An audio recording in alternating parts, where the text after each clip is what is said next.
Hello and welcome to A Gypsy's Kiss. I'm Shelley Carney. And it's Friday Fentrospection.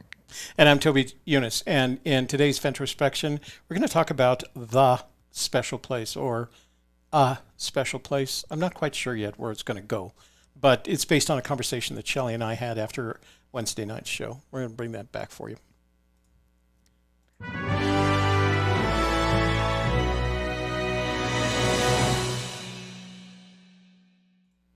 We need a new intro. I think I'm going to order an intro this weekend. Don't you think? Time for a change. Time for a change. Okay, so first of all, Housekeeping, you want to? let's do some housekeeping. I do want to remind everyone that, let me get there first so you can see it. We are conducting our annual Fenn Treasure Searcher Survey. And at the moment, I'm going to share the screen with you. There we go. At the moment, we have 259 responses. I feel like at 250, we probably already had a credible survey, a good sample, but I would like to get to 300. The survey will be in place till the end of June. We're going to present the results summary on our 1 o'clock show on Wednesday, July 3rd, but I would appreciate it if you already haven't taken the survey. It doesn't require any personal information, doesn't require any contact information. If you haven't already taken the survey, please do so as soon as you can. The link to the survey is in the description box below, and maybe if Eric's in the room, he can repeat that in the room for us. Okay? Secondly, let me go back to my full screen here. Secondly, we would appreciate it if you would, before the end of the show, like this video, that YouTube likes it, and we like it when you like our videos. It helps us, not yet. Share this with your family, friends, neighbors, business associates, neighborhood associations, and the entirety of your social networks. And that way we can... And the entire state of Connecticut. Entire state of Connecticut. And that way we can... Grow our channel. Us too.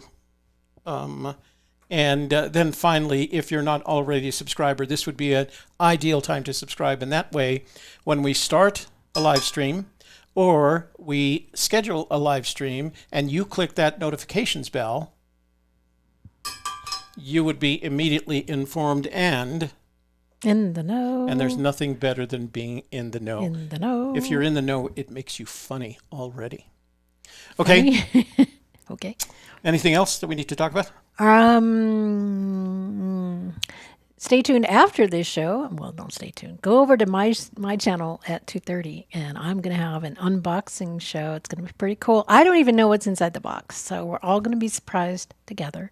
So that's thisofterside.live. Subscribe now if you haven't already. Wayne, am I picking up? Are you guys picking up an echo? Just let us know. Yeah, and it was completely unintentional. Mitzi, you'd think that we'd call each other and ask, what are you wearing today? And we plan this. We don't. It just happens that way. It's kind of white and blue Friday. Mm-hmm. Summer. Well, it's almost summer. Almost summer, yeah. Days away from summer. How many days? What's today? Today the is 14th, the 14th. So Six, 7? 6 or 7. A days week. away from summer. Yeah. From the official start of summer. Okay, thanks. Ta-da. All right, guys. I think Wayne apologized later on down. It was something, is it me or are you guys going on and offline? Mark, it's probably you because we don't intentionally go on and offline. Okay, let me check my live dashboard. That's up and running. Everything's in the green. We're happy with that. And refresh the data analytics, and we're happy with that. So I want to talk for a few minutes today about that special place, and I've got a couple of references that I want to send you back to. And the first of those, and let me open it up, and then I'll switch over to it. One of the things that's interesting about the phrase a special place or just special place, let's go to it, is that the phrase special place doesn't exist in The Thrill of the Chase. He uses a lot of especially, and he occasionally uses special, the word special. And it's interesting that the places he uses the word special are significant in the sense he uses the word special as a proper noun, special forces, in My War for Me.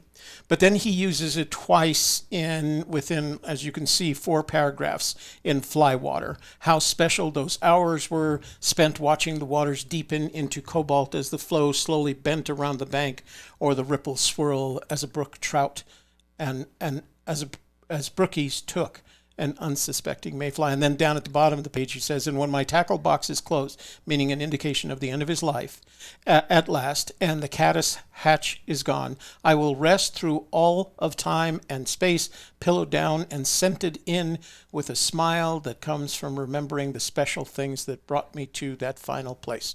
And I think, again, it's a reference to the end of his life, and thinking of it in the context of Flywater, and fly fishing, which again we insist is very important to him, and I can't see how you could disagree with that. So that was the first of the references that I wanted to share. I thought it was interesting and important that it was in Flywater, but again, he never talks about a special place. As a matter of fact, let me open this up. I did that whole Terry Scant thing. If you go to Terry Scant, he does refer to special place, but it's interesting because the interviewers from Terry Scant, more often than he does, use the phrase special place. He does use it in a couple of occasions. And the one that I found most interesting about it is this one, and it's from scrapbook 132 on Dale Neitzel's site. And he had a little note written in crayon, it looks like, from a little girl whose name is Allison. And she asks him if she pays him $1 $100 million, would he give her another clue? And she writes this faux check for $100 million, which I thought that was an easy clue. She forgot the routing numbers, though. Yeah, exactly. So I can't take it out of her account. So Fenn responds, I will give you an easy clue that will take you to a special place. And here's some confirmation bias for Toby and Shelley, in the forest north of Santa Fe. And he continues on by qualifying, and he says, I know several girls named Allison, so to be sure you're the right one, please tell me by email what is on the back of the envelope you sent me. And good luck and thanks for your money. And then he signs it, Your Secret Flame, Forest Fire. And I wondered if that combination of special place in the forest north of Santa Fe, flame and fire, all have something to do with the, quote, clue that he was giving her. But I thought it was interesting. To me, that was the most interesting of the special place. But why don't you tell folks about the conversation that we had after our show Wednesday night? So after our evening shows, Shelley and I kicked back and we kind of discussed the show and future topics and things like that. And I'm not even sure how it started. Did you start it? Well, it started with that phone call that we had at the end of the show where he was talking about going off into the woods and throwing his body onto the chest and dying there, and how that wouldn't be respectful towards the rest of his family. Right. They wouldn't know what happened to him. And then we carried on the conversation because I said, when we went to Forrest's home, and one of the things, he didn't tell me a whole lot of things, but I do remember certain things that he told me. And I'm sure he's told this to many, many people as well. But he told me there about the time that he was dropped in the jungle. This is in the book, of course, and that he had considered walking out of the jungle rather than having somebody come rescue him and take a chance of them being shot down as well or injured. He thought about walking it would probably take him, he thought, a month or so to walk to the ocean through the jungle. And he thought that would be a wonderful adventure.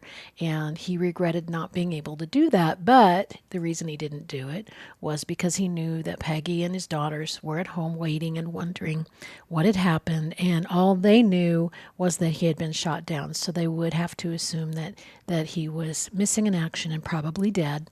And he didn't want to put them through that. So we then correlated, well, if he didn't want to put them through that, then why would he put them through that when he got sick with cancer and would just go out in the woods somewhere and throw his body on the chest and die, wouldn't that be sort of the same thing? They wouldn't know what happened to him. They wouldn't know where his body was. They wouldn't know if he was dead or alive. So we kind of continued on with that. And what does that say to us about Forrest Fenn's special place then? And what does it tell us about that story? That story that he tells, when somebody is presented with a diagnosis of cancer, you've got 5 years or less to live, it brings up a lot of feelings, and one of those feelings is anger. And he talks about how Ralph Lauren wanted to buy an Indian headdress from him, and he said no, and Ralph said, well, you can't take it with you, and he said, well, why not? I will take it with me. It was sort of a defiance, defiance in the face of diagnosis of certain death, basically. Why couldn't I walk through that jungle? Why couldn't I take it with me? Why can't I do what I want to do? I'm not following any of your rules. I'm going to do it my way. So when he came up with that embellishment of the story that he would put together a treasure chest and then hide it in his special place and then throw his body on it and die, he was in a place of angrily accepting that he was going to die, but not accepting the way he was going to die. So I think we thought that was an embellishment, that he wouldn't actually go through with it because it would be too hurtful towards his family to do that. Eventually, he would come to the conclusion. He would have to think about it, and he would have to think about not only that he had this wonderful treasure to place and that he wanted to die around it and he wanted to die by his own terms, but he had to consider what impact it would have on his family. So that led us to the conversation about the special place. And right. where did we go off on that What does one? it indicate to us about the special place? Why is it special? What makes it special? We've seen a lot, and Toby especially has seen a lot of places in New Mexico. What makes them special? So we kind of narrowed it down to a couple of things that makes a place special. Mm-hmm. So what did you decide? So what we decided on Wednesday evening was that special places are not the result of you trekking through the forest and bumping into something. And the reason is, even when you bump into it, it's likely that somebody had been there. The conclusion we came to, and this, of course, is our opinion and debatable, is, and that's when I open the phone lines, I want to hear from you guys about this. So the conclusion that we came to is that a special place, once you identify a special place, it has a lot of significant elements. It's special for a variety of reasons. You get a sense that where Fenn caught trout or just, I've been in the middle of the Rio Grande just kind of fly fishing out there, and the sun is setting behind the mountains and there's a cool breeze coming down the river, and you think to yourself, what a beautiful moment this is. How the quietness, except for the sounds of the river and the wind in the trees and the animal life, whatever there is. But I've returned to that location several times, on the Pecos, on the Rio Grande, on the Cimarron, on most of the major rivers, trout rivers in New Mexico. And I never think of any one of those places. I've caught a lot of fish, a lot of good-sized fish, a lot of fish that have returned to the water. The one that I haven't gotten back to is the San Juan. But I've never thought of any of those places special. And then so we started talking about what makes a place special. And the conclusion we came to is that there are two elements that make a place special. One is the moment, and the second is who you're sharing that moment with, right? We couldn't think of the special places in our lives without considering the possibility that it was a special moment, and we were with someone who was special to us.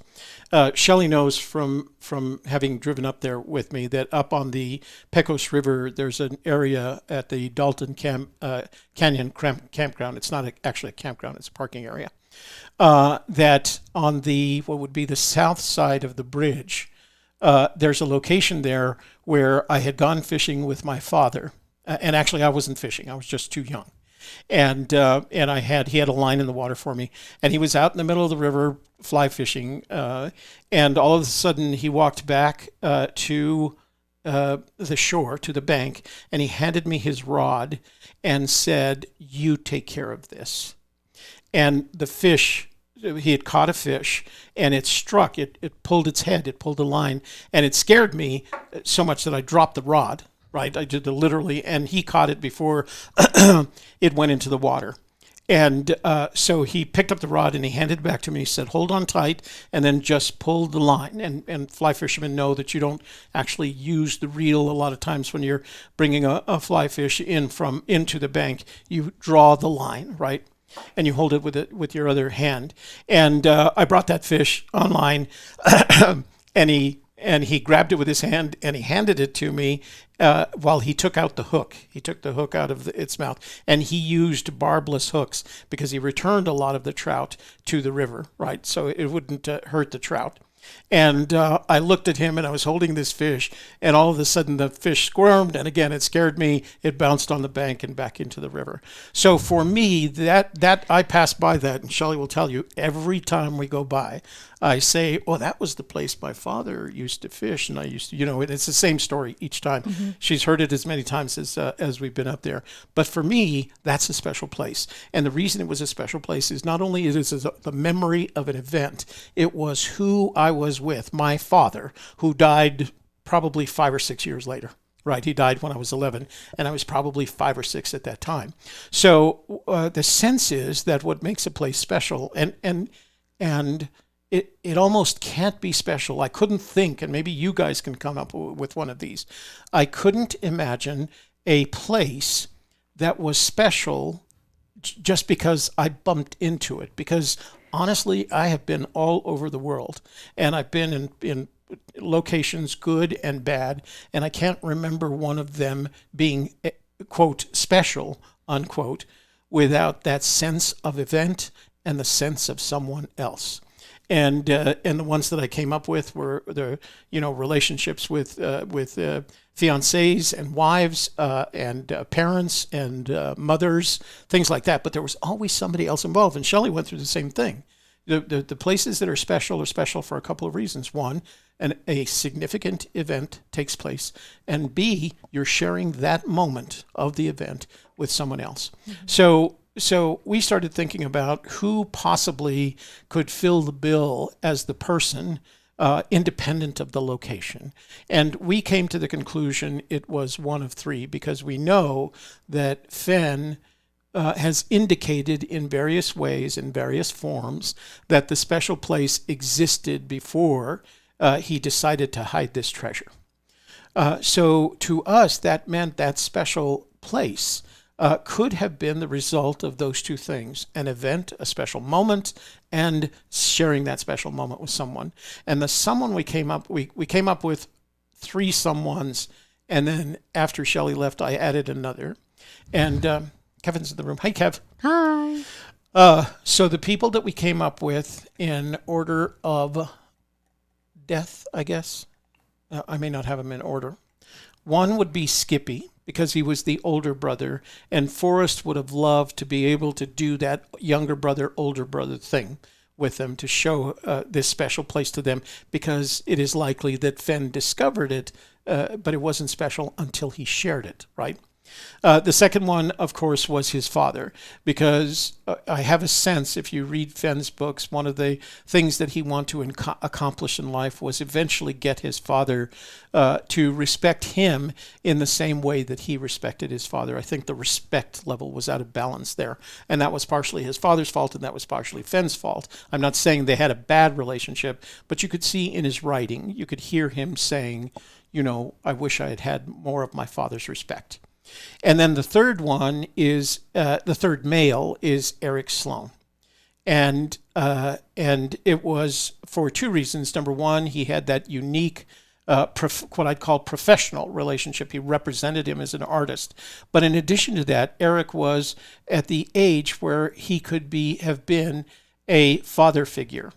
And if you look at the things that Eric accomplished from an artistic perspective, he had all that going for him. And I could see where Fenn respected Sloane for the things that he had accomplished in his life, which were very different from the things that Fenn had accomplished his life. And so I had a feeling that there was a sense of mutual respect. Fenn respected Sloane for his artisticness and his capabilities, and Sloane respected Fenn for his skills in marketing and sales and schmoozing and all those things that it doesn't sound like Sloane was very good at, although I'm sure he was. You can't be a successful artist without some of those skills. So, and then because Fenn was old enough to be, because Sloane was old enough to be Fenn's father, I think that enhanced that relationship. So those are the three males. There was the alternative, and of course that would have been Peggy. But I don't get the sense that Peggy's quite the outdoors person. I don't know. There's never been any indication. And Fenn is kind of a guy's guy. He likes being around men. He enjoys the company of men. He likes fishing with men. He likes being around men. Now, don't get me wrong. I think he likes the ladies, but I think he would prefer when he was doing these things to be in the company of men.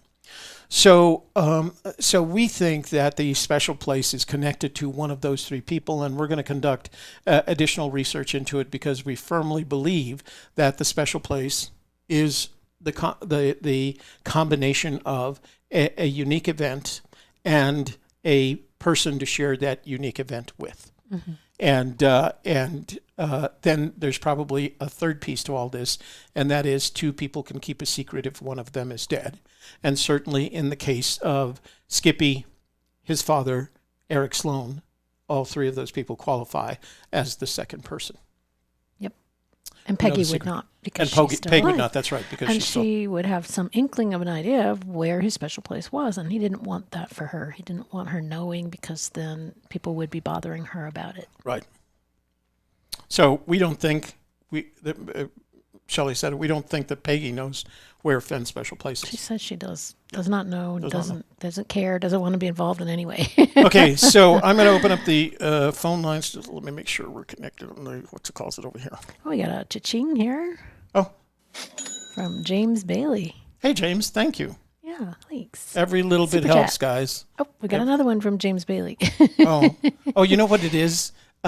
If you're a certain kind of subscriber with YouTube, they give you some free ones, and that's why it ends up 99 cents, and it's easier to do the 99. You just do a bunch of 99-cent ones. I see. Well, okay. That's cool. Thanks for spending your freebies with us. Thank you very much. So I'm going to open up the phone lines. If you want to call and talk me out of this crazy theory, call, or if you have some thoughts on the matter. We did bring up Donnie, Mark Connor. We did bring up Donnie during our conversation, but he didn't get along super well with him. He didn't even know when his sister married him, and so I don't think they were in touch very much. And the other thing, they weren't in touch, and he didn't have the same kind of relationship, either personal, that is blood relationship, as he did with Skippy and his father, or professional, as he did with Eric Sloane. So I think Donnie was a good opportunity, but I don't feel like they had that kind of relationship. I'm not sure that it would have been called a special place, because I think the special place is dependent upon two things: an event and a person. And you have to have some connection with that person. And if you look at the history of Donnie and Fenn, although they were together when they were young, after Donnie married his sister June, they didn't have, the indications are that he didn't have much of a relationship. Yep. Anyway, so we kind of talked about this, and the phone lines are open if you'd like to call in and talk about it with us. But we were trying to decide, what does this tell us about Forrest Fenn's special place? What does this mean? What can we extrapolate from this type of information? So again, we felt that it's in New Mexico. It's something that was a memory shared. And I talked about my memories were special to me, two places, Pagosa Springs and Salida, Colorado, because of the things that I did there with my husband, and the beauty of the place. I would go back anytime because we enjoyed it so much when we were there. So I think these are some of the things, but it's the memories of the things I did there. Like Pagosa Springs was my first balloon ride. I was there with my husband and some friends, and Toby and I also went there. Both Kevin and I and Toby and I went to Treasure Falls and took pictures and then really enjoyed that. So Pagosa Springs has all of these memories, that things that happened there. And the same with Salida. My husband and I went there. We really had a wonderful time. We enjoyed everything there was to do there. We met people. We had dinners, and we went to the river, and we went river rafting while we were there. So we have a lot of memories built up from that. We have a lot of pictures. And then if you compare that to, say, when Toby was traveling and working for the government as a contractor, there were times when he wasn't allowed to talk about where he'd been and what he'd done. And because of that, he had no photos of it. He wasn't allowed to talk about it with anybody. Because of that, it became less than a memory. He forgot if he'd ever been there after years passed. He was like, was that a dream I had? Was I really there? When you don't get to share that memory with somebody, you don't have pictures, you don't have somebody to talk to about it with, you tend to forget the place. It's definitely not a special place. Right. It was interesting because all the work that I did was for the agencies in the intelligence community. And so the work product, what I produced, didn't belong to me. It belonged to them. Whether it was a photograph, a film, eventually digital photographs and digital video, any reports that I wrote, any notes that I made. I don't know, you guys always see me carrying, well, you don't see me carrying it, but I always carry with me a notebook, and that's where I make my notes. That's my handwriting there, right? I couldn't keep those. So there were times that I spent in various locations that, as the years went on, I would lose memory of. I would have to think, did that really happen, and or have dreams about them. And and Shelley and I would talk about them, and I'd start incorporating some of the stories, and then I'd start thinking, did that really happen? Mm-hmm. I'm trying to remember, did that really happen? Because I have a limited memory about it. And the other thing about it is, not only as you grow older does your memory become weaker, but I was focused on, raising a family and coaching soccer and things like that. So it started pushing those things out of my head. With Shelley's help and a lot of conversation, a lot of them have come back to the extent that every once in a while we consider that, maybe we should write a book, and we have that conversation, but it would take Shelley kind of pinging me and asking, could that possibly have happened? L. Ryder, if he was alone, would he remember a place? That's my point here. If you're alone and you don't ever talk about it, and you don't ever take anybody there, and you don't ever show anybody on a map where it is and talk about the fish that you caught there, do you even remember as the years go by? It doesn't become a special memory.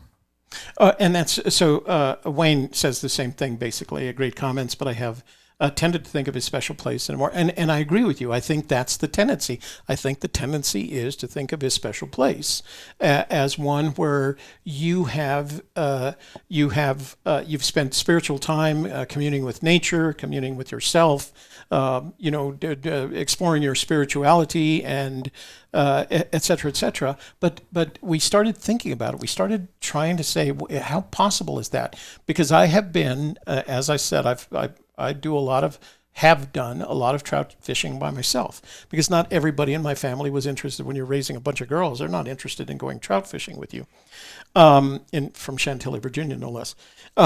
So I did a lot of trout fishing myself.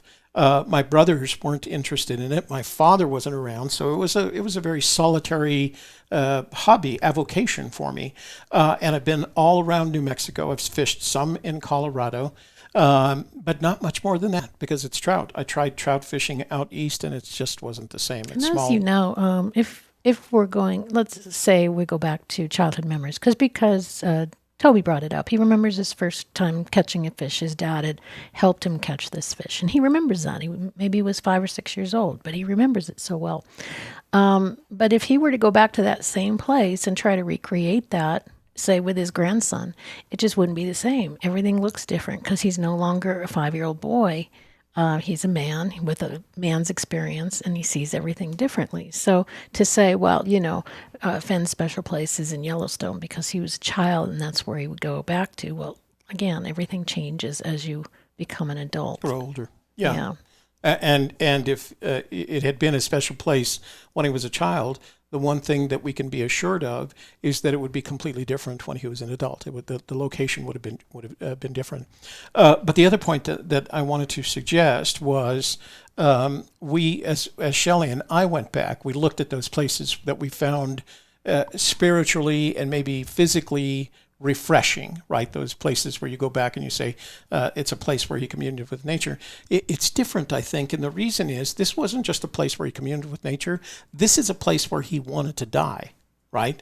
It wasn't just, you can find a place to be spiritual in nature, but when you think about the place where the treasure was, it's in a niche someplace, and he would have laid his body down in it. So how much of a spiritual place could it have been if you hadn't shared a special event there? An event took place. And I don't think sitting down, crossing your legs yoga style, and communing with nature, I don't think of that as an event. I think that is meditation. I think of that as meditation, and very refreshing for anybody who has ever practiced it, especially when you're out in nature. But for any of you that have read Zen and the Art of Motorcycle Maintenance, the theory behind it is that the best form of meditation is to be focused on doing something. In the case of the gentleman that wrote the book, it was taking care of his motorcycle. But fishing is very refreshing, restoring, and meditative in its own way if you're out there focused on exactly what you're trying to do.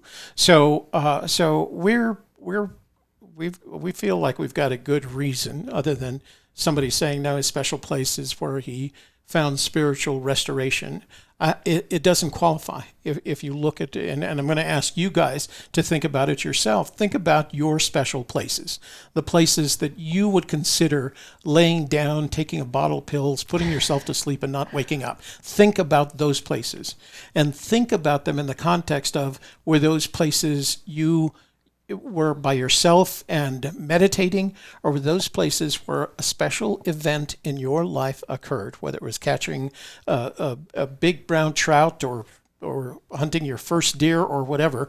Think about those places that you feel that are special enough to go back and die at, and think about the event that took place that made that place special, and then think about the people that you were with, one or more people with who were with you at that moment in time to make it special. And I think that's the difference, because we can all pick places in our lives that are places that we would consider meditating.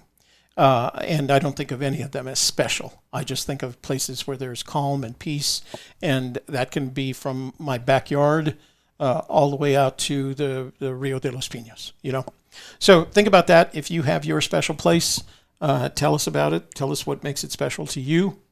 And call and talk to us about it. The phone lines are open, 866-597-9901. That's all we have to say on the matter, and we need to hear what you guys have to say. If we don't get calls, we'll just call it an early show, and we'll get ready for Shelley's at 2:30, and then we'll see you guys tonight on Friday Night Fandango. All right. There's a call. There we now. go. There's a call. Hey there, you've reached Shelley and Toby. Tell us your name, where you're calling from, and what your thoughts are on the matter. Hey guys, Jack from Philadelphia. Hey Jack. How you guys doing? Didn't we just get an email from you, Jack? Is that your email? Yeah, I sent you an email a few days ago. Hang on, I've got to turn you way down here. Just give me a second. Okay, talk to me. Okay. Well, you said you wanted to be talked out of this. Yeah. So okay. I'll try and play devil's advocate. All right. Advocate for you. That's a healthy way to do it. All right. So, so I think it's maybe the wrong tack to say what we would consider a special place, because it's really about forests special place. I think there are probably at least a few places in his stories where he is on his own, and they seem to be pretty profound experiences in his life. I think in the book you have where he goes and visits the waterfall. I mean, I guess he goes there with a friend of his, but the first time he sees it, he's in an airplane alone, and he feels a connection. Same thing where he's flying over Philadelphia, puts it out with his thumb. I think he's also got stories about looking through ruins in North Africa and at Pompeii, and he's alone, and the introduction to Too Far to Walk. He's traveling down the Madison River for a few days with a raft on his own. So I think there are quite a few experiences where he seems to find meaning in solitude. Just off the top of my head. All right, so let me counter then. Each of the places that you described were unique in the quality that they were an event, right? The event of placing his thumb over the lights of Philadelphia, the event of finding layers of wars, of historic wars in the deserts in North Africa. Each one of the ones that you described was a special event. But he can't return to any of those. He can't take any of those, take his treasure, and go back and die aside from it. So although I believe he's had these experiences, you've just added an interesting facet to all of this. So let's use the example of the one that's in the preface to in Too Far to Walk, where he describes fishing along the Madison River downstream from all the way to Baker's Hole, and how he spent 3 days walking the rivers and fishing in the bends in the river where the water was a deep green. Well, so we can accept that was significant in terms of it was an event. We can also assume that because he told us the story, it is likely not his special place. Because we have to assume, although there is, because again, and the qualifier that I'll use is each of the things that you described as being special potentially to Fenn had the characteristic of it was associated with a special event. He's flying over Philadelphia. He looks down at the lights and he puts his thumb out and covers the entirety of Philadelphia with his thumb. What a memory, a special event. But he didn't have anybody to share it with. So it makes it into the book. I think those special places that make it into the book, that made it into the book, are likely not the special place that he wants us to find, because none of them have that other characteristic of having been shared with someone. What do you think about that? Yeah, I think I would agree that the places he specifically talks about, it's probably not there, but I think there's probably a story behind his special place. I agree. I think that he's not telling us. Yeah, I think that's what makes it. As Shelley and I talked about, I think there is a story behind the special place, but I don't think that the story is I walked into this area and I had a spiritual moment. I think the story involves a significant event. Let's say something as simple as finding an archaeological relic of some kind, or maybe a petroglyph, or my other theory about I happened to be there on the summer solstice, and I saw this fire of sun passing through the rocks over my shoulder and onto, it was a special event. And if that had happened to you, if you had walked into, let's say, a canyon, and it was the summer solstice, which always had meaning to the ancient tribes, right? The ancient American tribes, all the tribes, all had a sense of the value of the summer solstice and the spring and fall equinox. But imagine if you had walked into a canyon and it happened to be the summer solstice, or maybe even the fall equinox, and you walked in that canyon and you looked up and there was a blade of fire coming from the sun, and it was cast upon this rock on the far side of the canyon, and you'd say to yourself, oh my God, how special is this place? So the event, there's the event category, right? Wouldn't you, at the next summer solstice, take one of the people that is closest to you, perhaps one of the people even that you love, your brother, your father, your best artist friend, and take him back on the following summer solstice and say, watch this. And then after they passed, it's still a special place. Yeah, I think I probably would, but I think Ben likes to spend a lot of time on his own. Oh, jumping in the airplane. Yeah, places. I get a sense of that too. Because I tend to think of myself as a loner. I have a lot of people around me, but I do spend a lot of time alone when you're retired and living. You're and your children are all every place else, and you look forward to Wednesdays and Fridays because you get to see your best friend. Yes, that is true. He probably did spend a lot of time alone, but I also know that kind of personality that enjoys their alone time enjoys even more the few moments that they spend with another human being. It's the nature of the beast. It's the nature of that beast, not necessarily the nature of Fenn. I think it's the nature of humanity to want to share the things that are special to you with someone that cares about you and perhaps that you care about. And just one more point. Absolutely. The poem begins with as I have gone alone in there. Basically, I can keep my secrets because I've gone alone. And, right. I guess it's not clear if it's just that one occasion that he went alone in there, or because he always went alone. I think I could make an argument. I think it's a possibility. I think it's a possibility, absolutely. But I think I could make an argument that since that statement is made in the poem and has to be considered in the context of what he was talking about, as I have gone alone in there and with my treasures bold, he went not with someone, but with something.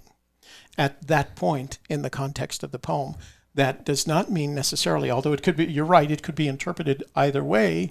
That does not mean at some time prior to that, he didn't share an event and a special place, with that special place with another individual. Yeah. That's Hey, all I had. so let me break over before you leave.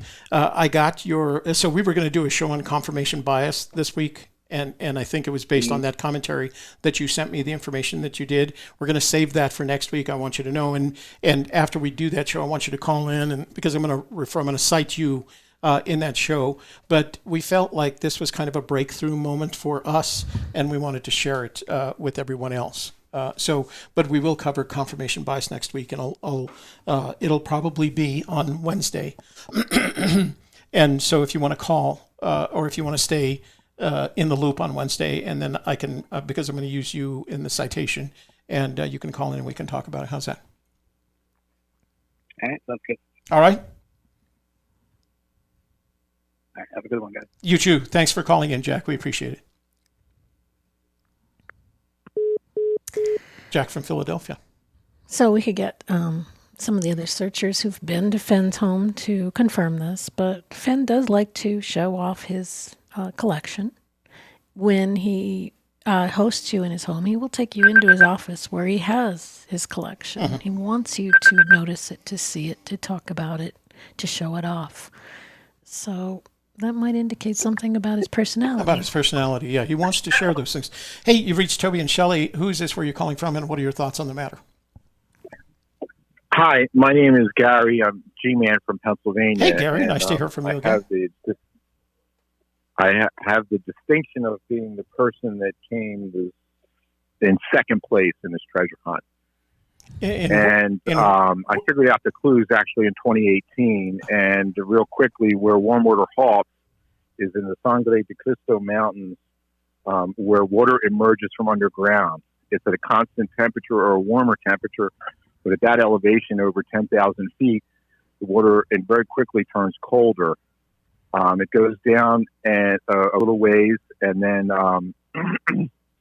it crosses over the line of sight of the blaze on the GPS coordinates, and then it reaches heavy lows and water high, and then you take a left and you go back to where the get the GPS coordinate longitudinally to line up with the blaze.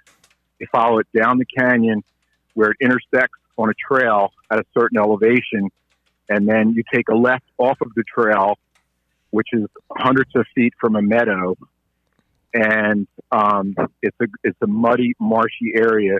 I spent the last 3 days there. I just returned from Santa Fe yesterday, and I lined up exactly mathematically the GPS coordinates to the blaze many times. I've got photographs and video.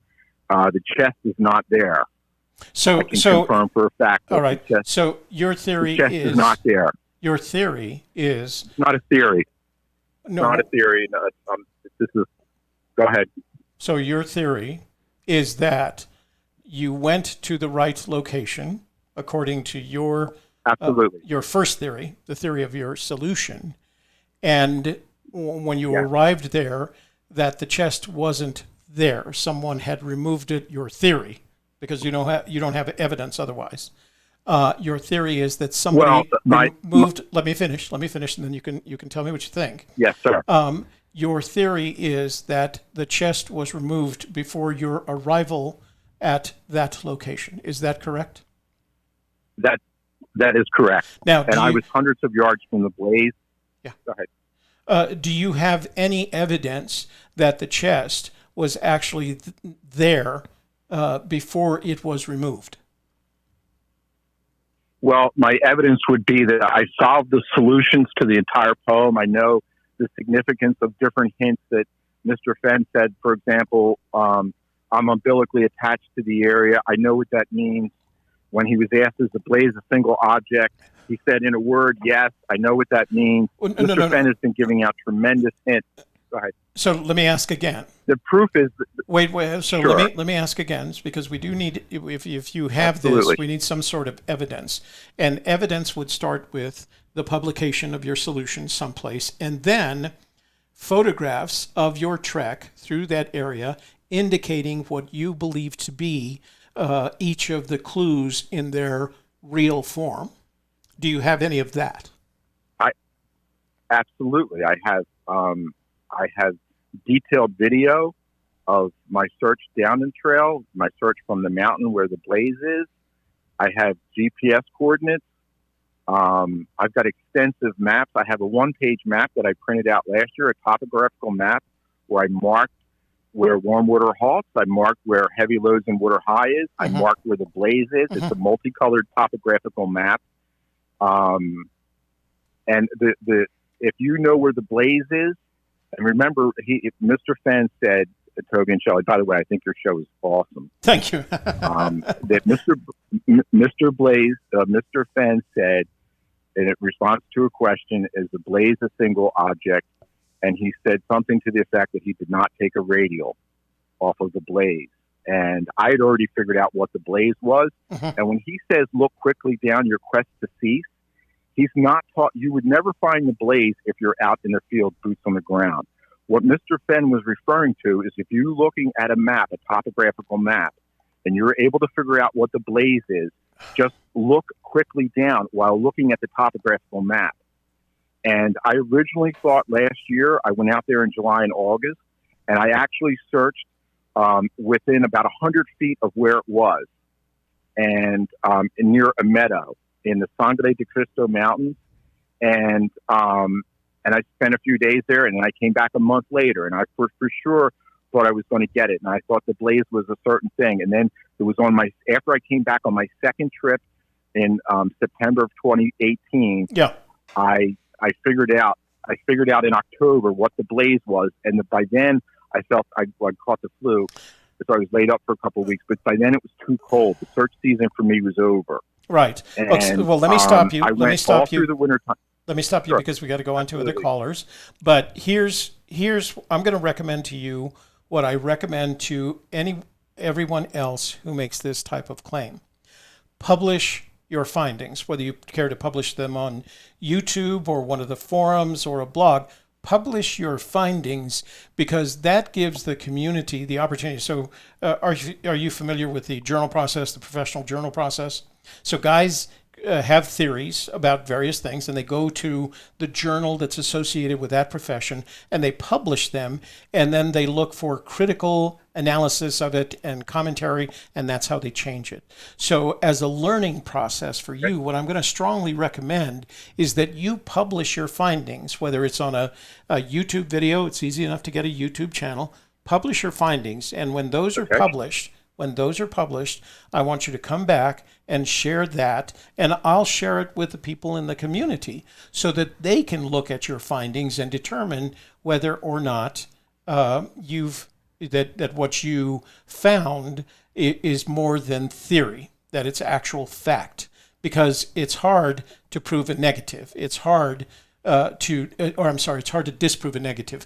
I can't find a way to disprove to you that you didn't find the treasure, right? I did not find the treasure. No, the treasure is not there. I'm sorry. Let me put it another way.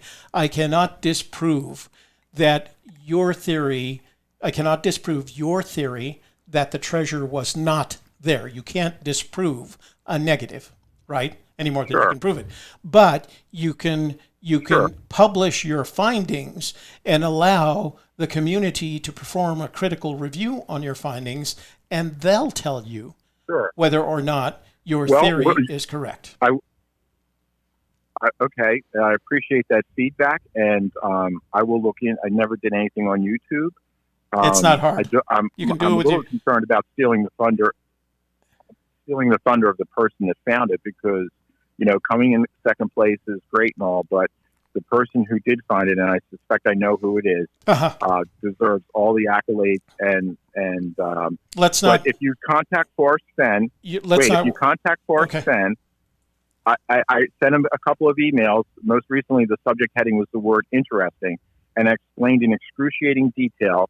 Several days after I gave him the solution, I explained to Mr. Fenn. I sent it to not his Google account, his other email account. And I explained to him exactly where I was.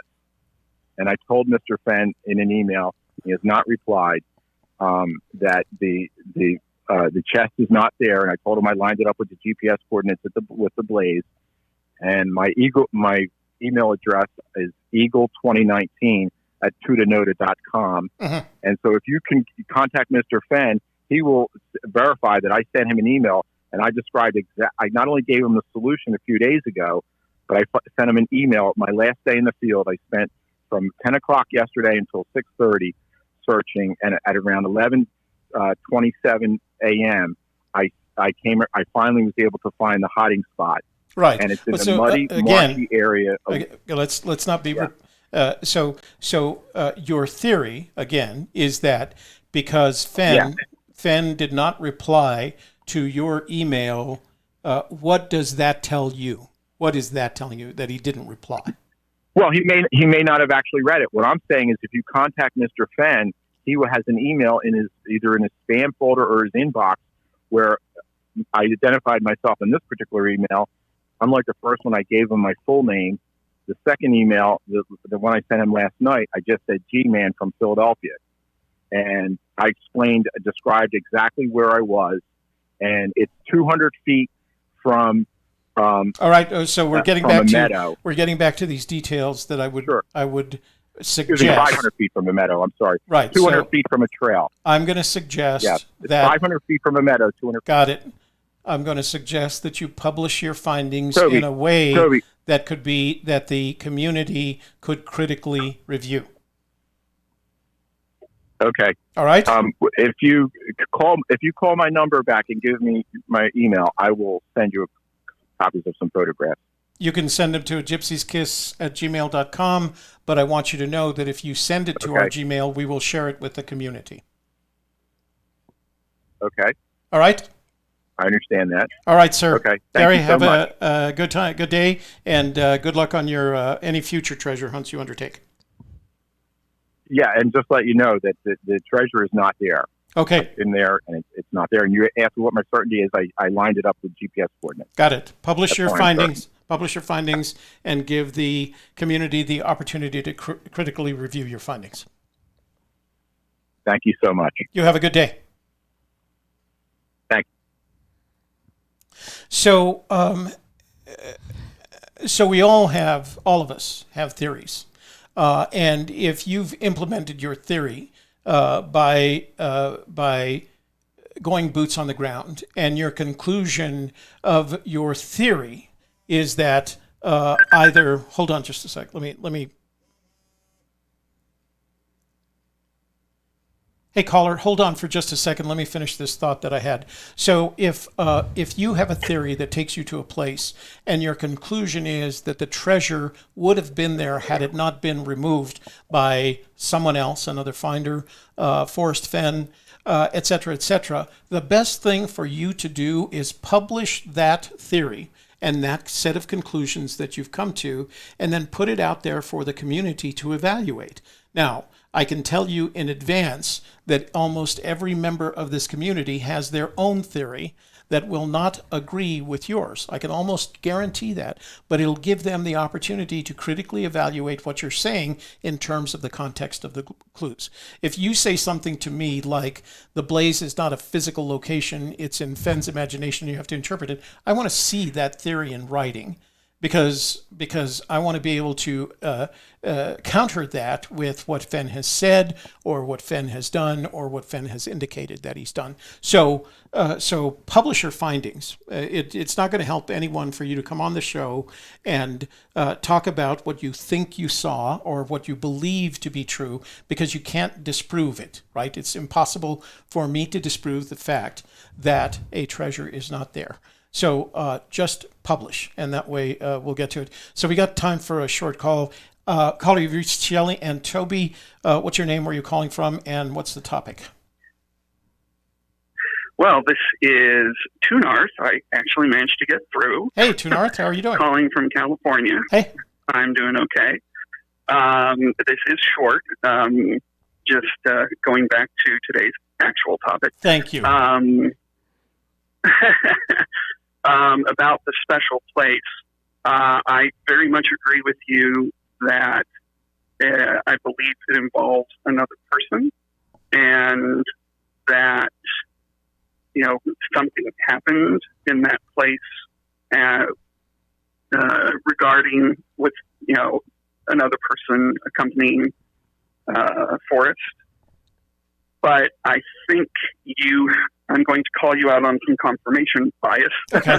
on the other topic, because you're going under the assumption that any of the people involved had to have been either his family or somebody that was close to him later in his life.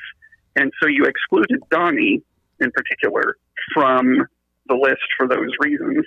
And I think that's a mistake, because as we get older, we turn to our childhoods and happy memories of special things from years ago. And there's nothing to prove that, you know, this special place, person, event, you know, alignment didn't happen in years.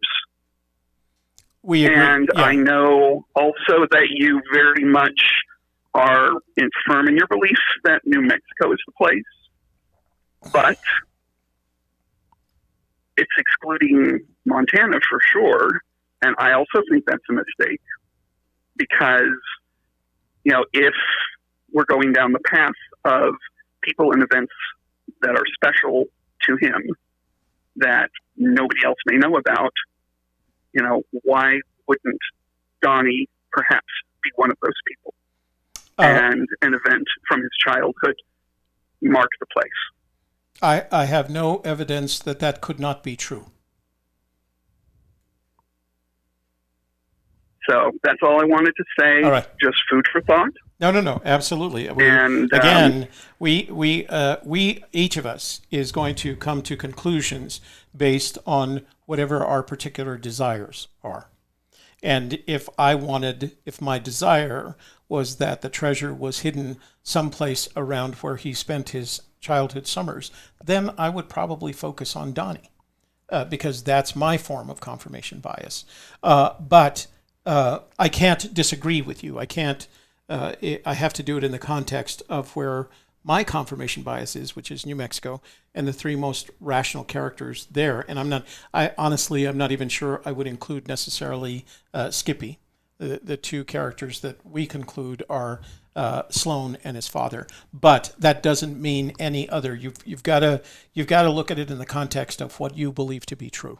And I don't want to call it confirmation bias because we're going to be doing it. You just have to do it in the context of how you're putting your solution together. I'm happy to hear that you agree, and correct me if I'm wrong here. I'm happy to hear that you agree that the special place, Fenn's special place, is actually the combination of a significant and memorable event as shared by someone that was close to him.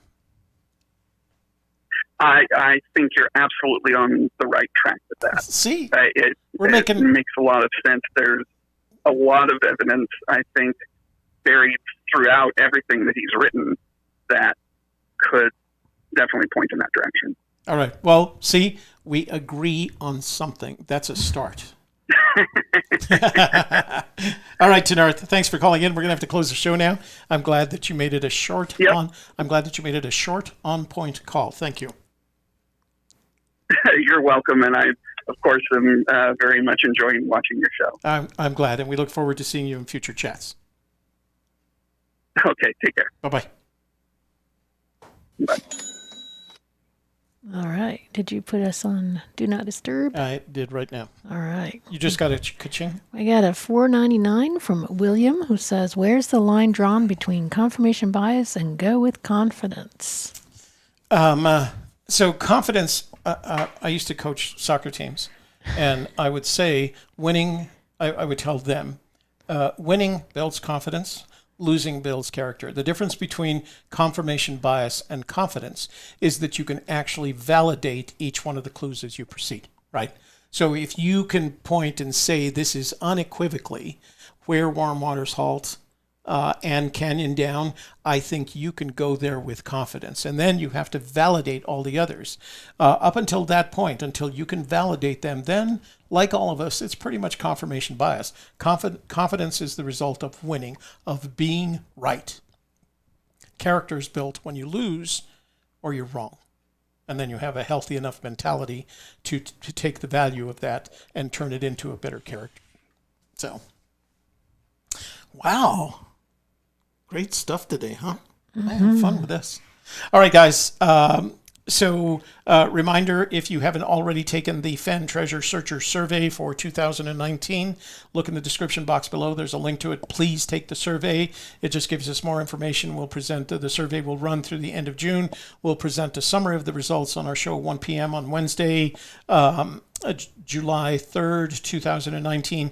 And then if you decide to include your email, we'll give you a link to the complete survey as well as the spreadsheet. Whenever Google does these forms, they do a spreadsheet associated with the survey, and that way you can start playing with it mathematically. It's kind of interesting. I already have done some of that. We'll give you access to that. They're downloadable at that point. Okay. And don't forget, at 2:30, the softerside.live, we're going to be unboxing the biohacked box, and I don't even know what's in there, so it's going to be a surprise for me and everybody else. So I hope that you will tune in at 2:30, and thanks for being here today, for all your great questions and comments, and for Gypsy's Kiss, I'm Shelley Carney. And I'm Toby Younis. We'll see you tonight on a Friday night Fandango at 7 p.m. Mountain Standard Time, and then all hell breaks loose. Join us.